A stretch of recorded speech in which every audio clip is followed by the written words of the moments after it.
Good morning. Good to see everybody. Hope you have been blessed so far to be with us. You know, growing up in, boy, that sounds really loud today, Brian. I don't know. Maybe I'm just hearing myself. I'll get out from behind here, but that sounded really loud. Um, Growing up in Oklahoma, um, I was no stranger to storms, especially of the violent nature. When I was about 10 or 11 years old, my parents and my next door neighbor, um, Hudson and Pat Cawthron, they went together and they built a tornado shelter right in between the two houses. And it didn't take long for everybody in a 3 block radius of our neighborhood to understand that we had one. Hudson was a pilot and had he was a local pilot, but he had a tower outside of his house with a radio on it that he could contact his wife when he was flying, and she could contact him. But on top of it was a bunch of instruments for measuring wind speed and all kinds of stuff. So at a very early age, I kind of became a little bit of a geek when it came to weather.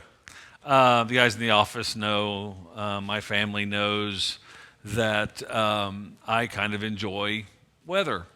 I have programs on my laptop, I have programs on my iPads, I have programs on my phone. Matter of fact, if there's a storm coming into town, my living room looks a little bit like the Starship Enterprise. I have every one of them in a different screen going. And on my laptop, I can measure cloud tops, I can measure velocity, I can measure storm pass. Trust me, don't be calling me at 11 o'clock at night asking me what the weather's going to be. All right? Ask Spinks Meganson, who is my new hero, by the way.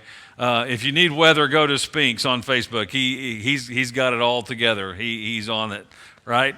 But with that said, I felt relatively comfortable in watching what I have and knowing what's going to happen.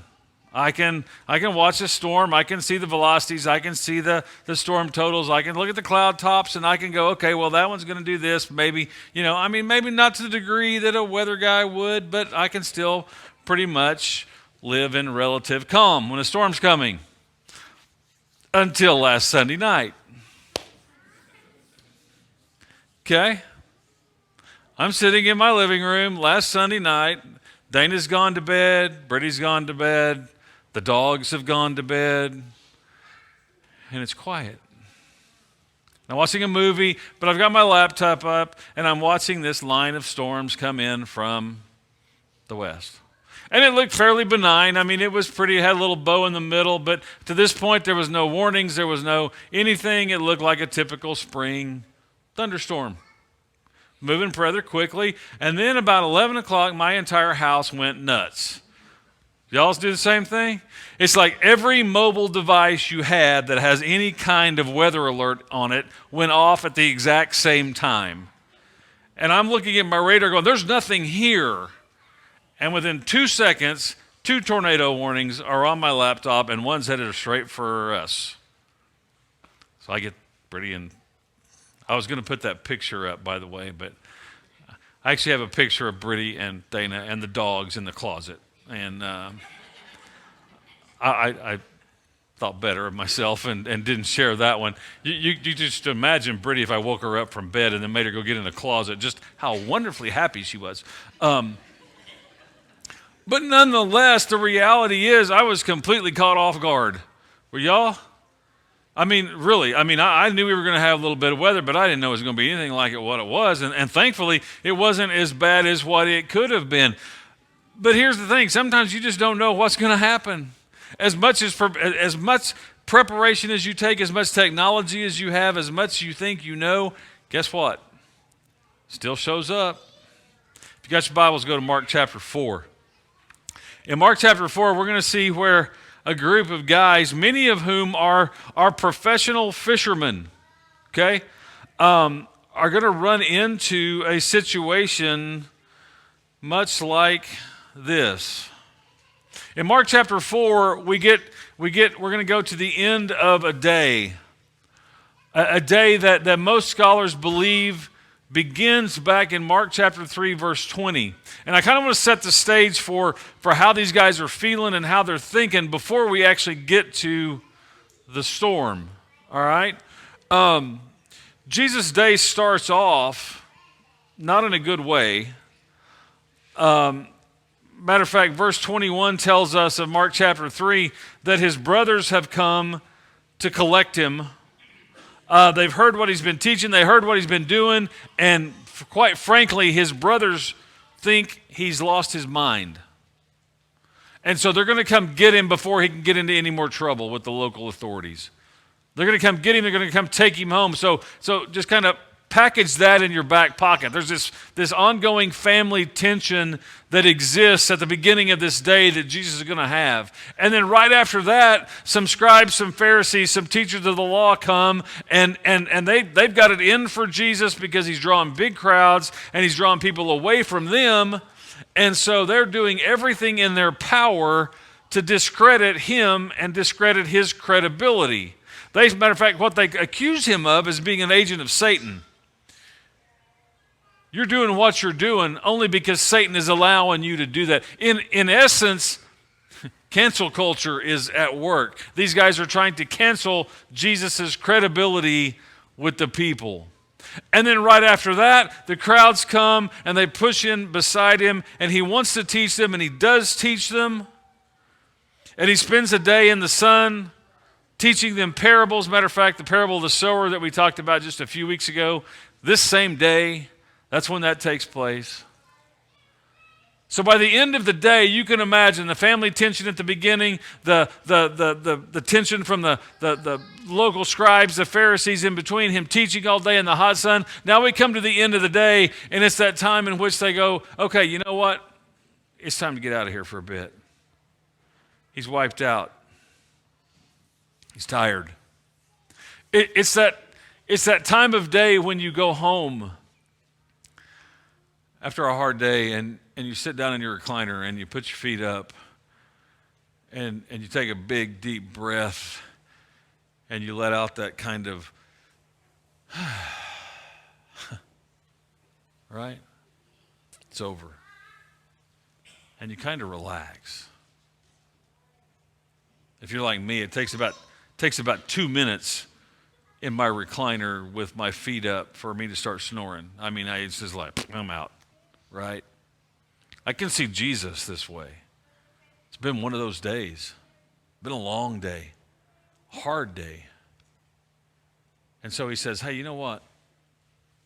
Let's go across the other side. Huge crowds are here. Mark chapter 4, verse 35 says this, on that day, when evening had come, he said to them, let us go across to the other side. And leaving the crowd, they took him with them in their boat, just as he was, and other boats were with him. Now, before we move on to that story, I want to take just a minute to look closely at these words. When Jesus says, let's go across to the other side, I know literally here Jesus is saying, hey, let's cross the lake.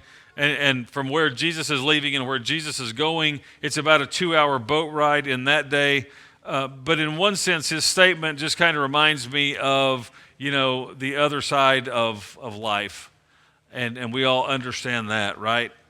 On this side of the lake that Jesus is on, Jesus had performed miracles. He'd confronted these Jewish leaders. He'd taught his disciples about the kingdom of God. The crowds are growing, and in their estimation, things are going good. On this side of the lake, their faith in Jesus has been fun. It's been easy. He's healing people. He's teaching people. He's on top of his game. But on the other side, their faith is going to be tested. A storm is going to come, and it's nowhere on their radar. They don't see it at all. It's not on their tablets, not on their iPads, not on their laptop, anything. And things are about to get tough. And we understand about the other side of life, don't we? I mean, the other side of good health is illness. The other side of the honeymoon is a broken relationship. The other side of faith is doubt And how will we respond when that happens? Let's get back to the story. So just kind of think on that for a minute. They're in the boat. They're going across the Sea of Galilee. It's toward evening. It's getting dark. Verse 37 says, and a great windstorm arose. And the waves were breaking into the boat so that the boat was already filling up. Again, most of these guys in these boats are professional fishermen. And not only are they professional fishermen, they are professional fishermen who have fished this lake. They are not unaware of what goes on the Sea of Galilee. It's not their first time in a boat. It's not their first time in a storm. But this one's different. Little thing about the Sea of Galilee, it's not a large body of water. It's only about 13 miles long. It's about 7 miles across at its widest point. At its deepest point, it's about 150 feet deep. Not a huge lake to speak of. What makes the Sea of Galilee unique is that the surface of the water of the Sea of Galilee sits about 700 feet below sea level. Okay? In essence, the Sea of Galilee sits in a cup. It's surrounded on all sides by mountains. So you have this body of water that sits below sea level down in the bottom. It's really, you've heard of a tempest in a teacup? This is it. Okay? Now what happens, and I know y'all were really in on this morning, what happens meteorologically is simple, all right? The sun heats up the air and it has nowhere to go, so the warm air sits on top of the lake. In the evening time, as the cool air descends the slopes of the mountains, what you have is warm air rising from the bottom, cold air dropping from the slopes. And what happens when you get a cold air mass colliding with a warm air mass? Tornadoes, winds, violent winds. It makes for the perfect setup for very, very violent winds. Now, understand this. These guys know this. I mean, maybe not meteorologically, but they have spent their entire lives on this lake. This happens. And particularly on the Sea of Galilee, most of the fishing was done at night.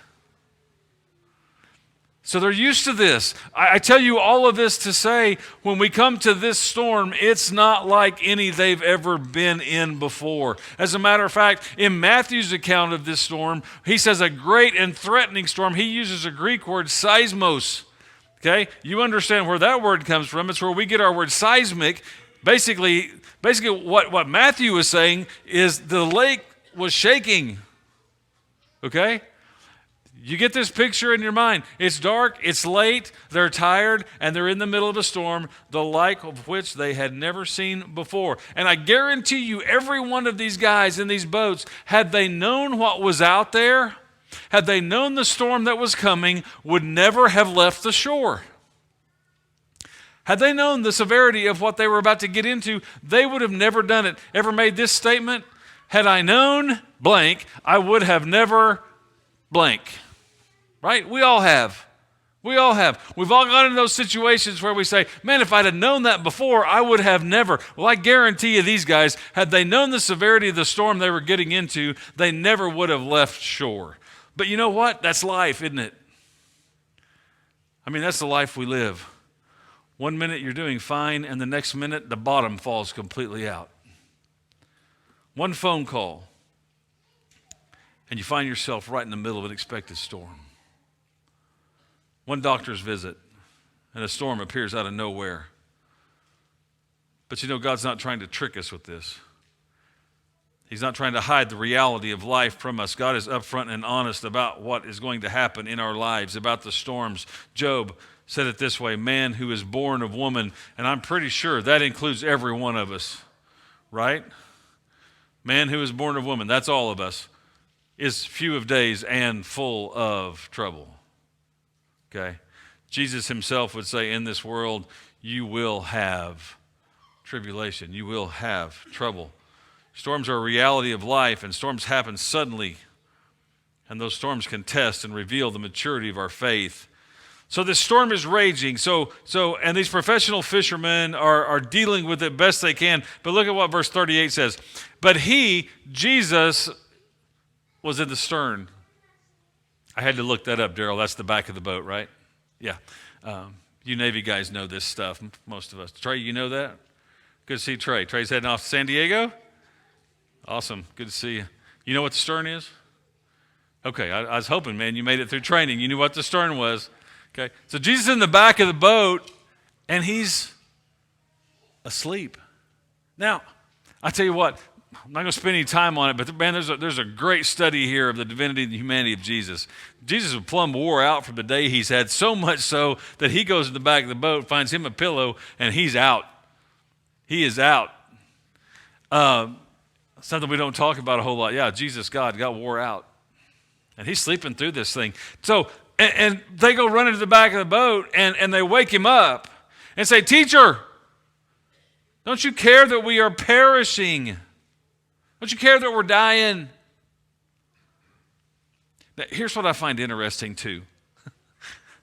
The professional fishermen run and ask help from the carpenter. Think about what kind of storm this is.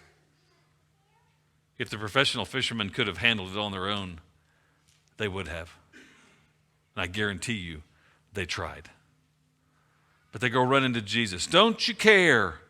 Don't you care? These experienced guys are in a panic because they believe they are about to die. And where is Jesus? Oh, he's sleeping in the back of the boat, right? They go and they shout at him, "Don't you care? We're all going to die." First thing I want you to understand from this is their fear is real. Okay? Their fear is real. Their concern about drowning was completely normal and reasonable. We're not talking about an irrational fear here. We're not talking about overreacting to something in life. This is a perfectly normal reaction to what's going on in life. And that fear that they anticipated, that fear they felt was real. Okay? This was no ordinary storm. It was fierce and violent, and their fear of it was rational. And let me just tell you, sometimes life brings us into situations where you have every right to be afraid. In this world, there are things that you rightly should fear. And that's okay. That's okay. Because fear is given to us by God to keep us out of certain instances and away from certain things. So what they didn't know, though, what they couldn't know, was this storm was going to be used to teach them some very valuable lessons. Lessons about Jesus, lessons about themselves. This storm was about to become a classroom for spiritual education. You know, many times what we learn and how we learn it, we don't learn it in the classroom. Right? Matter of fact, some of the most valuable lessons you will ever learn, you won't learn from a book, or you won't learn from watching a YouTube video, or you won't learn from a class. You know, the most valuable lessons I learned in dealing with grief wasn't from a book. It was from burying a wife at 45.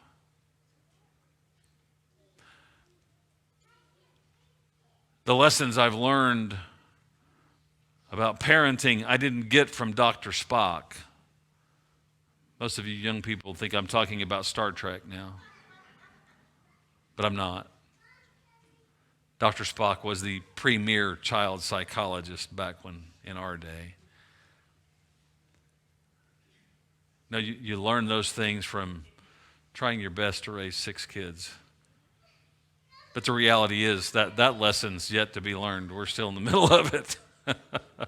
I know that doesn't give some of you any hope, but yeah, it doesn't matter how old they are, you're still parenting. I say all that to say some of the best lessons you will learn right in the middle of the storm that you're going through. Okay? Someone once said, the most valuable lessons are caught rather than taught. You catch them. You catch them when the doctor uses the cancer word,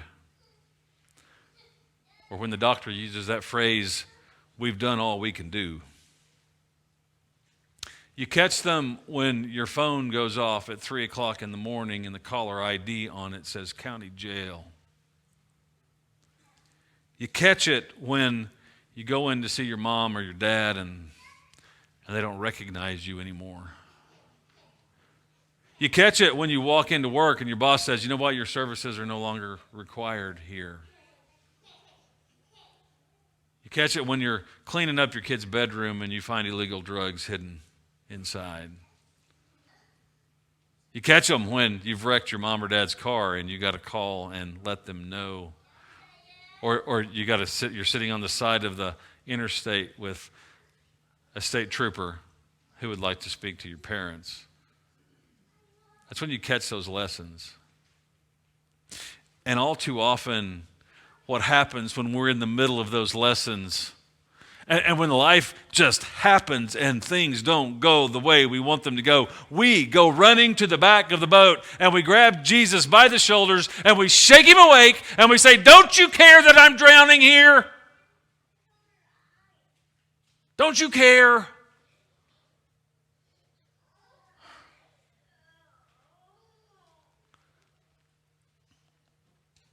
And he awoke. And he rebuked the wind. And he said to the sea, "Peace." Literal translation, hush. Be still. And the wind ceased, and there was great calm. And in this moment, in the middle of this storm, Jesus teaches his disciples a valuable lesson about who he is.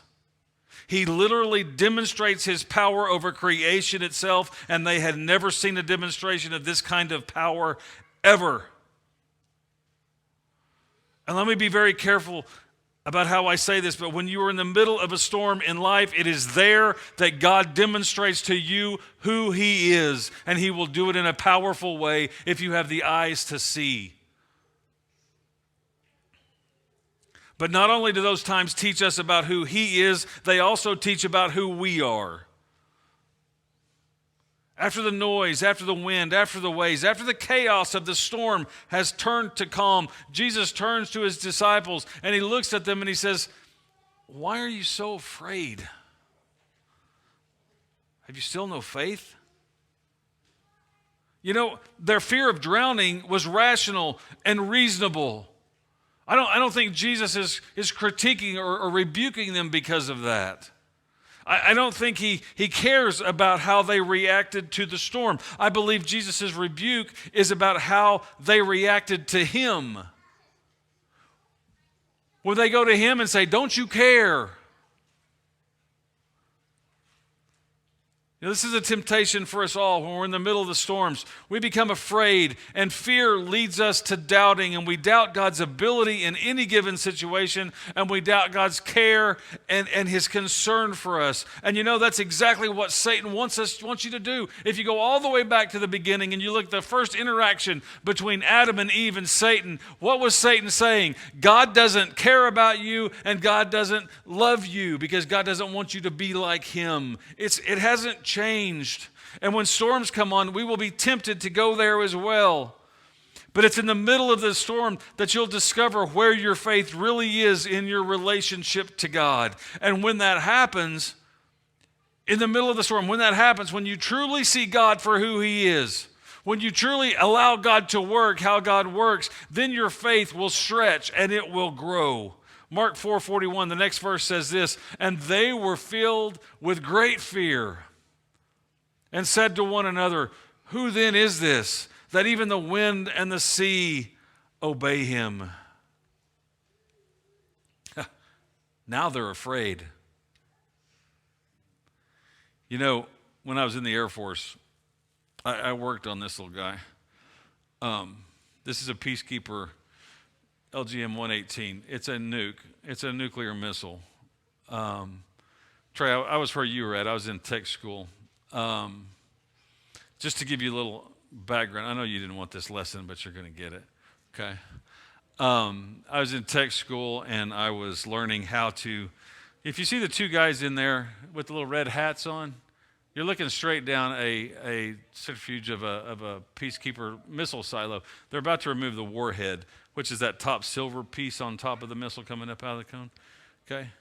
You're like, what does this have to do with anything? Well, I'm in tech school, and we're working on the warheads, okay? And that little cone there actually has 12 MIRV rockets inside of it, so there's 12 individual warheads inside of that big cone thing. It can drop off 12 different warheads in 12 different locations as it flies. Pretty powerful, pretty cool, actually. And I'm sitting here in Texas, in Chanute, in Rancho, Illinois, and we've got this warhead, and we've taken the shroud off, and we've got these 12 warheads, and we're taking it apart, and I'm thinking, man, this is cool. This is James Bond stuff. This is like, and we're sitting here playing around with it, and we're cutting jokes back and forth because they're not live, right? I mean, we were in tech school. They're not going to give us live nuclear warheads to play with, right? And so we're messing around and we're having a good time and we're throwing warheads at each other and no, I mean not really, but we're having a good time, right? And we're thinking, oh, this is cool, great, right? And I still never forget the day in Montana when I went into my very first live silo, and I was standing next to one of those that was live. And to give you a clue, one of those rockets has the explosive potential of 3,000 bombs that they dropped on Hiroshima and Nagasaki. Okay? Just one of those is the equivalent to 3,000 of the Fat Boys that they dropped. And you've seen the destruction that caused. You can imagine the power contained in this thing, and standing next to it and then having to remove the warhead of a live nuclear missile. It literally terrified me. Now think for a minute. As terrifying as it can be to be in the power of such destructive power, can you imagine how terrifying it would have been to recognize that you have just woken up the God who created the world? Because that's what these guys in the boat had just done. That's why it says they were filled with great fear, because they finally, well, they're not going to totally get it yet, but they're getting a glimpse as to who he is. It says they were filled with great fear. The storm is over, the weather is calm, but they realize they just woke up God who's been asleep in the back of the boat. I mean, think about that for a minute. And here's the reality for us today. Here's what I want you to take out of here with. Today, you're either headed into a storm, you're in the middle of a storm, or you're coming out of one. That's your choices. Living in Florida, you understand that. The reality for us is you cannot choose not to go through them, but you can choose what you'll do in them as you process them. You can either choose to learn from them, either something new about God or something new about yourself. You know, we all have this storm theology that we create in our minds. We all do. We see the storms of life for what they are, and we define them theologically as we see God. But what I want you to see today is there's a ways that we can choose to respond and react when we are in those storms, and we know we will be. And the first is simply this. Understand, when you come out of the storm, you won't be the same person that went in. When these guys get out of the boat on the other side, they will not have the same understanding that when they got in the boat. They will see Jesus completely different when they get to the other side of the lake than they saw him when they started this trip. You will have a different understanding. You will learn something. You will come to a greater sense of insight in the middle of your storm. You will see Jesus differently. You will see yourself differently. Embrace them both. The second is simply this. There are some things you can only learn in a storm. Recognize that. Know it. And embrace it. Learn it. Whatever it is you need to learn it while you're in there, so that then when you come out on the other side, you can share that experience with others. You can be of care and comfort and concern to them.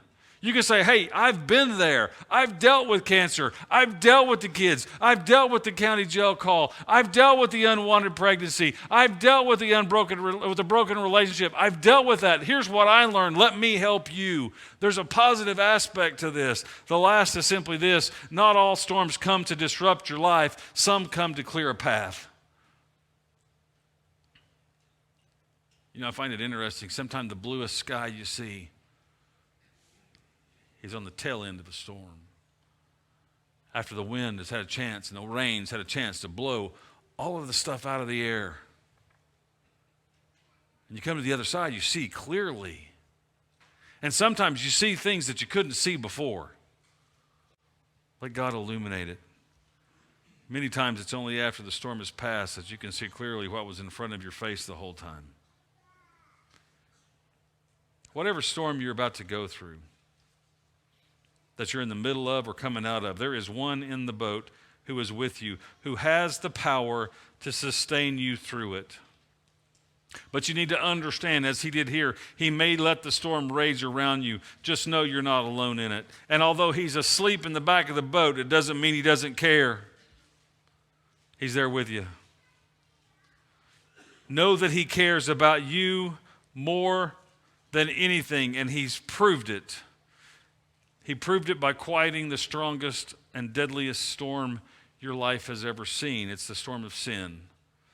And he willingly entered the storm of humanity. He lived a perfect life in the middle of it, and then he allowed the storm of humanity to kill him to pay the penalty for your sins and mine. And then in the greatest display of power, God raised him from the dead. And he now sits at the right hand of God, interceding on behalf of us. Maybe today you have finally recognized who's in the boat with you. Who's sitting in the back. Maybe you're ready to commit your life to following him. Maybe you feel overwhelmed by the storms that this life has thrown at you, and you'd like this family to pray for you and with you as you go through it. We'd love to do whatever we can to help. Whatever you may need, understand we're all in the same boat together, so to speak. We don't have all the answers, but we know who that does. Let us help you in whatever way we can this morning as we stand, as we sing.